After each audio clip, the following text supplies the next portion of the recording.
പ്രധാനപ്പെട്ട കാര്യങ്ങളാണ് ഈ 10 ദിനങ്ങളെ ധന്യമാക്കി തീർക്കുന്നത്. ഒന്ന്, നമ്മുടെ കാത്തിരിപ്പാണ്. 2, പ്രാർത്ഥനയാണ്.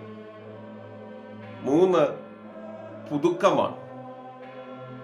അങ്ങനെ കാത്തിരുന്ന് പ്രാർത്ഥനയുടെ നിറവിൽ പുതുക്കം പ്രാപിക്കുന്നവരായി ഈ അനുഗ്രഹീതമായ ദിനങ്ങളിലൂടെ നമുക്ക് രൂപാന്തരം പ്രാപിക്കാനായിട്ട് സാധിക്കണം. പരിശുദ്ധാത്മാവ് നമ്മിൽ പ്രവർത്തിക്കുന്ന ഒരു നല്ല സാഹചര്യം വളർത്തിയെടുക്കുവാൻ ഈ പെന്തിക്കൊസ്തി പെരുന്നാളിന്റെ ക്രമീകരണങ്ങൾ നമുക്ക് ഗുണകരമായി ഭവിക്കണം. ഉൽപ്പത്തി പുസ്തകം പരിശോധിക്കുമ്പോൾ പാഴും ശൂന്യവുമായിരുന്ന ഈ പ്രപഞ്ചത്തിൽ